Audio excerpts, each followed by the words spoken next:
Há milênios, a comunicação escrita é a ferramenta do ser humano para deixar o seu legado às futuras gerações. Ao longo da nossa trajetória, nossa espécie ficou muito boa em imortalizar o conhecimento. Acontece que nem sempre esse conhecimento é algo inocente, como a receita de bolo da sua avó. Alguns têm um significado bem mais sinistro. Desde poemas que atraem a desgraça até manuais de magia negra, todos os livros contam uma história e nem todas elas têm um final feliz. Hoje, no Contos da Fogueira, vamos explorar 5 desses livros amaldiçoados que você com certeza não deveria ler. Mas antes de começar, nós trazemos conteúdo como esse todo sábado, toda semana. Então, se você gosta desse tipo de vídeo, por que não curtir esse vídeo, se inscrever no nosso canal, clicar no nosso sininho para ser o primeiro a receber as nossas novas atualizações. Sem mais delongas, vamos lá. Nosso primeiro livro vem do Japão, onde o poema se destaca não só pela sua profunda melancolia, mas pelas graves consequências que traz para aqueles que ousam lê-lo em voz alta. Inferno de Tomino, originalmente lançado em 1919, conta a terrível história de uma alma perdida nas profundezas do inferno. O poema conta a história de Tomino, que atravessa o inferno em busca de redenção e paz, com versos que descrevem sangue, dor, a perda de familiares. A atmosfera de terror chega a ser palpável. Mas o que realmente atrai a atenção mundial é a maldição associada com o poema. A lenda diz que qualquer pessoa que leia Inferno de Tomino em voz alta evocará grandes tragédias sobre si mesmo. Desde acidentes inesperados até perdas de familiares, os relatos de pessoas que leram o poema em voz alta e sofreram as consequências são numerosos e perturbadores. Mas como que um simples conjunto de palavras consegue trazer consequências tão terríveis? Bom, algumas pessoas acreditam que esse poema é um encantamento antigo que foi redescoberto e escrito em formato de poema. Muitas pessoas online já desafiaram a maldição do poema só para ter consequências trágicas e imediatas. Barreiras eletrônicas falham sem nenhum tipo de explicação. Presenças sinistras são sentidas ao redor da sala, e tudo isso contribui para manter viva a mística em torno de Inferno de Tomino. Inclusive, existem alguns fóruns online que se dedicam a receber e compilar essas histórias de pessoas que leram o poema em voz alta e sofreram as consequências, servindo tanto de aviso como fascínio para quem está curioso. E embora muitas pessoas descartem essa maldição como uma simples superstição, não se pode negar o grande impacto cultural e emocional que Inferno de Tomino trouxe principalmente para a internet, nos desafiando a refletir sobre o poder que as palavras têm sobre a nossa própria vida. Inferno de Tomino, originalmente, eu pelo menos tive contato com ele como uma creepypasta. É aquela situação, eu já expliquei em algum tipo de vídeo aqui para vocês, do Slenderman, se eu não me engano. E creepypastas são aquelas histórias de terror que são contadas em fóruns online, que são repetidas. E, enfim, né, essa Inferno de Tomino era uma dessas histórias. Agora, não se pode negar que ele tem um background muito legal por trás. E bom, uma coisa que não se pode ter certeza, mas o relato mais famoso associado a Inferno de Tomino foi o caso de um radialista que leu o poema ao vivo e depois ele teve um ataque cardíaco, tipo Death Note lá quando o cara escreve o nome no caderno. Então a gente vai combinar o seguinte: esse cara aqui não vai ler o poema em voz alta, mas o poema vai aparecer aí na sua tela e você lê se você quiser, tá? Não me processem depois.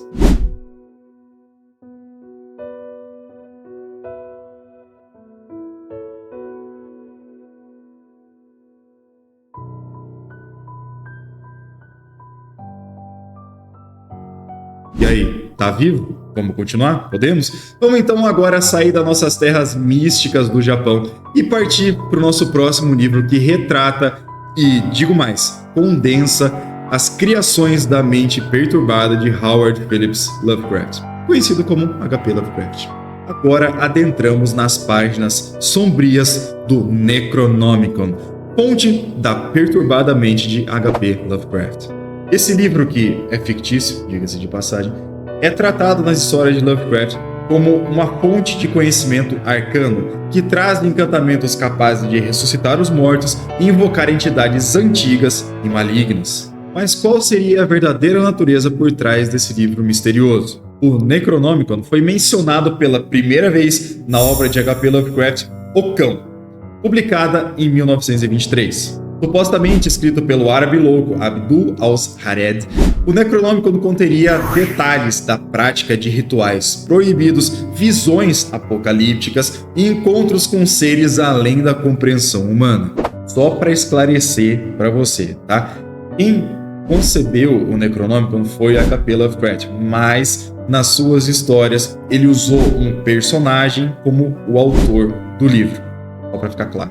Lovecraft usou essa obra literária como uma maneira de conectar todas as suas histórias num mesmo universo, o que hoje a gente conhece como a mitologia de Cthulhu, ou Cthulhu, não sei como é que fala esse negócio, vai aparecer na tela para vocês aí, é muito difícil.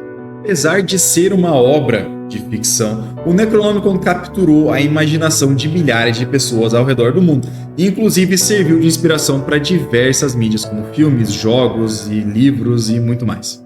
Alguns acreditam tanto na existência real do Necronomicon que dedicam suas vidas a procurar uma cópia real dele, e existem diversas por aí dizendo ser a verdadeira transcrição de Abdul al-Hared. Em várias histórias de Lovecraft, o livro é citado como tendo vários feitiços que, se mal utilizados, poderiam trazer o fim da humanidade. O livro é tão perigoso que frequentemente ele é tratado com um rigoroso sigilo, mantido na biblioteca da fictícia Universidade de Miskatonic, e poucos estudiosos são privilegiados o suficiente para ter acesso ao Necronomicon, e quando têm acesso, tem com uma série de medidas de segurança. Dizem que esse conhecimento é tão incompreensível, é tão alienígena ao ser humano, que só de você ler o Necronomicon você fica completamente louco. E ao longo do tempo se tornou inegável a influência desse livro sobre a cultura pop, e hoje ele se tornou um verdadeiro exemplo de horror cósmico. Eu já falei aqui em outras oportunidades e vou falar de novo. Terror cósmico é o meu segundo terror favorito. Só perde para terror de vilarejo, assim, mas eu acho muito legal. Inclusive, eu sou muito fã do trabalho do Lovecraft. Gosto muito das histórias dele, já li várias. Tenho 2 livros só dos contos dele e já li muito. Então, assim, eu sou suspeito para falar, eu sou muito fã. E como uma curiosidade, Necronomicon significa livro dos mortos. E ele aparece em vários filmes. Eu já comentei aqui sobre... Como é que é o nome daquele filme lá? A Morte do Demônio. E A Morte do Demônio é um filme excelente que em todas as suas versões que saíram vale a pena você assistir. Se você gosta do gênero terror. E a peça central desse livro é o Necronomicon. A pessoa lê o encantamento do Necronomicon e aí dá um monte de bosta lá. Mas essa ideia de você simplesmente ler um texto e ficar completamente maluco, o terror do Lovecraft, ele se gira em torno dessa questão de você ficar maluco com uma quantidade absurda de conhecimento. Então, quando você enxerga uma criatura que você não consegue nem conceber aquela forma daquela criatura, às vezes as representações que ele descreve no livro e que geram eventualmente, né, desenhos dos fãs que fizeram retratos dessas criaturas, são tratados como uma versão humana do que aquela criatura realmente é. Nós não temos nem a capacidade mental de começar a compreender tanto aquela criatura, o que ela faz, quais são as suas motivações, e isso é realmente bem assustador, porque coloca o ser humano como uma formiguinha assim, sabe, né, nesse mundo tão perigoso. E para quem é fã de videogames aí, assim como eu, Bloodborne é um jogo excepcional que também retrata, basicamente ele é inspirado 100% nas obras de H.P. Lovecraft. E se você já jogou, você sabe do que eu tô falando, mas inclusive naquele jogo lá tem uma mecânica de conhecimento, né, de discernimento, e quanto mais conhecimento você tem, mais você enxerga criaturas pelo mundo. Então, às vezes você passou por um lugar que não tinha nada, você enxergou, não tinha nada, e de repente quando você volta lá com mais conhecimento, tem uma criatura bizarríssima lá. Eu acho isso super legal e representa muito bem esse horror cósmico que eu sou tão fã. Mas vamos deixar de lado agora essas histórias fictícias para partir para o nosso próximo livro, que retrata uma história real de raiva e revolta tão ruim que foi retirado de circulação pelo próprio autor. Nosso terceiro livro, Rage, é escrito por Stephen King sob o pseudônimo de Richard Bachman e mergulha numa intensa e realista situação de violência escolar. Originalmente publicado em 1977, O livro retrata a triste jornada de um jovem que, consumido pela raiva, cometeu um ato de violência extrema contra seus professores e colegas. Mas a verdadeira história de Rage se desenrola não apenas dentro, mas também fora de suas páginas. A história segue um jovem chamado Charles Decker, que tem um confronto violento com seu professor de química e depois toma toda a sua sala de aula como reféns. Eu acho que a partir desse ponto aí você não precisa ser nenhum gênio para saber aonde que essa coisa vai chegar. Rage é tanto um terror psicológico quanto é um comentário social que questiona as causas da violência juvenil. Isso porque, apesar de ser uma obra de ficção, Rage foi amplamente criticado pela sua semelhança nas histórias de violência escolar que aconteceriam nas décadas seguintes à sua publicação. Esses eventos trágicos fizeram com que Stephen King tomasse uma decisão nunca antes vista. Em 1997, ele pediu para que todas as cópias de Rage fossem retiradas das estantes. Ele inclusive discutiu isso abertamente na mídia, e dizendo que, certamente, um livro não tem a capacidade de tornar uma pessoa violenta, mas ele enxerga a capacidade de uma pessoa utilizar daquele livro como uma desculpa para cometer crimes violentos que ela já pensava em cometer. E esse caso de Rage desencadeou um amplo debate na sociedade sobre a responsabilidade dos criadores de conteúdo em geral com a sua audiência. E o livro se tornou um exemplo frequentemente citado em situações que envolvem a influência da mídia na sociedade. E é usado também frequentemente em cursos de literatura e psicologia para estudar a alienação, raiva adolescente e a repressão social em geral. Isso nos traz daquele velho debate sobre as responsabilidades do escritor, nesse caso, sobre as atitudes das outras pessoas. Essas situações que ele se refere aqui são situações como o massacre de Columbine, por exemplo, que ficou extremamente famoso. E, inclusive, nesse caso, depois do desvivimento desses meninos aí que cometeram esses atos de violência, foram encontrados uma cópia, né, desse livro no quarto do garoto, lá na cabeceira da cama, e ele dizia que tinha lido várias vezes. Ele deixou uma carta, né, também, sendo que já tinha lido várias vezes, que se identificava muito com o Charles Decker, que é o personagem principal dele, e se baseou basicamente nessa história para cometer esses atos. Então, assim, é claro que a gente não pode responsabilizar o Stephen King nem outras pessoas pelas suas obras que causam consequências no mundo real. O único culpado aqui é, de fato, o criminoso. Mas a gente entende que às vezes as coisas podem trazer um certo gatilho. Mas agora a gente continua para o nosso próximo livro, que carrega consigo a sua própria dose de debates e controvérsias. O Livro de Receitas Anarquista. Publicado originalmente em 1971 por William Powell, é um livro que detalha práticas e é um manual de como fabricar bombas, utilizar explosivos, usar armamentos e usar técnicas de guerrilha, entre outras técnicas subversivas. E a verdadeira história desse livro é tão explosiva quanto seu conteúdo. Poe tinha apenas 19 anos quando escreveu o livro, influenciado pelos grandes movimentos políticos que aconteciam nas décadas de 60 e 70, lá para o fim da Guerra do Vietnã, quando as pessoas começaram a se revoltar com a guerra em geral, e existia um grande movimento hippie, principalmente nessa época, que influenciou essas questões anarquistas. Pessoas contra o governo, basicamente. E o seu objetivo era justamente empoderar o cidadão comum contra um governo que ele via como opressor.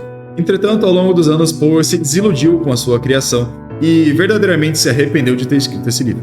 E ele cita, inclusive, que foi escrito num momento de raiva juvenil. O livro de receitas anarquistas contém capítulos detalhados em como utilizar diversos tipos de armas e explosivos. Desde receitas de como fabricar nitroglicerina, que, se você não sabe, é o componente básico da TNT, até instruções de como montar armadilhas explosivas. O livro virou um verdadeiro guia prático do anarquismo. Apesar do seu apelo inicial como um símbolo de resistência, o livro foi amplamente criticado pelo seu poder de causar danos irreversíveis.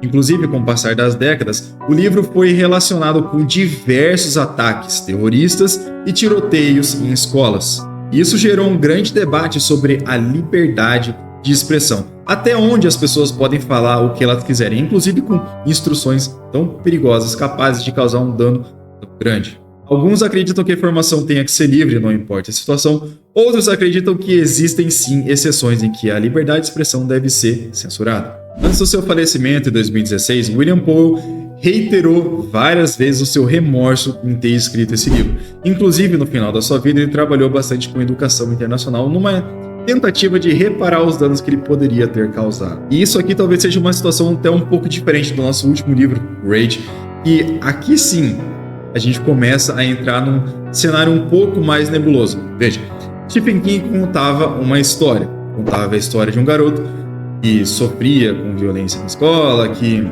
sofria bullying, enfim, se sentia reprimido, e que uma hora ele explodiu e cometeu ato de violência extrema. De qualquer maneira, isso continua sendo uma história. Independente se alguém se conectou com aquela história, se identificou muito com aquela história e decidiu repetir. Ainda assim, era para ser uma história. Aqui, a gente tem um livro que claramente foi feito como um manual de instruções. Literalmente, um manual de instruções para que você possa criar armas, explosivos e, enfim, lutar contra o seu governo. Aí a gente já tem uma coisa que é um pouquinho diferente, eu acho. O engraçado é que o livro foi proibido em diversos países, mas existem vários lugares, como o Canadá, inclusive, que você pode simplesmente comprar esse livro na Amazon, sem problema nenhum. E vai chegar e você vai ter instruções sobre como fazer suas bombas e armas e armadilhas e guerrilhas, enfim. Minha opinião pessoal, eu acho que esse tipo de coisa tem que ser tomado bastante cuidado, porque quando muita gente tem essa informação, a gente começa a entrar numa situação um pouco perigosa. Mas, enfim, qual é a sua opinião? Deixa para mim aqui nos comentários. E com essa reflexão, vamos virar a página para o nosso último livro. O manual mais antigo e misterioso de magia e ocultismo. O Grande Grimório, também conhecido por O Dragão Vermelho. É um livro que remonta do século XVIII, sendo um dos mais infames e temidos dentro do estudo do ocultismo. Dizem que ele contém fórmulas poderosas para invocar espíritos e fazer pactos com o próprio diabo. Supostamente escrito no reinado de Luís XIII na França, o Grande Grimório é dividido em duas partes principais. A primeira parte se concentra em rituais de invocação, detalhando como conjurar entidades malignas, inclusive o próprio Lúcifer. A segunda parte, chamada de O Pacto Vermelho, supostamente traz detalhadamente instruções de como o usuário, ou o leitor, pode invocar o próprio diabo e fazer um pacto com ele para obter favores em vida. Apesar da sua notoriedade, pouco se sabe sobre a verdadeira essência do Grimório. Ele é envolto em mistérios e especulações, e muitos estudiosos questionam a sua veracidade e originalidade. Mas a sua reputação como o mais famoso e mais misterioso livro do ocultismo atrai a atenção tanto de curiosos quanto de estudiosos. O Grande Grimório não só se infiltrou na cultura popular, mas também foi o responsável pelas práticas de magia cerimonial ao longo dos séculos. Ele aparece em várias histórias de terror e é sempre retratado como um livro de imenso poder e intenso perigo. E aqui a gente tem basicamente um Necronomicon da vida real. Antes de eu fazer esse script aqui, eu confesso para vocês que eu nunca tinha ouvido falar do Grimório com esse nome, O Grande Grimório. Mas é um daqueles livros que traz muito conhecimento oculto e tem a sua existência, inclusive, questionada. É claro que existem diversos livros que dizem ser o original, O Grande Grimório. Inclusive, você pode comprar esse livro aí na Amazon, você vai encontrar uma versão disso daqui. Claro que, com certeza, não é aquela versão mais raiz, né? Aquela versão mais antiga, com encantamentos realmente proibidos. Vai ser uma versão mais mundos normais, né? E existem, obviamente, várias falsificações, assim como existem diversos livros, como o de São Patrício, que também é um que a gente poderia até ter trazido aqui, que retrata tipos de magia, detalha como você pode fazer magias, amarrações, enfim. Você pode comprar esses livros aqui tranquilamente, mas esses encantamentos aqui tendem a não ser a real essência da coisa, né? De qualquer maneira, a existência de um grimório de conhecimento proibido, só de eu falar isso daí já atiça muito a minha curiosidade, e tenho certeza que é de vocês também. E seria muito interessante a gente conseguir pelo menos ter isso aí como um retrato, né, de como as pessoas pensavam antigamente, nem que seja só para isso, né? E aí talvez venha até com os benefícios de poder invocar coisas da Terra, se você tiver interesse nisso, né?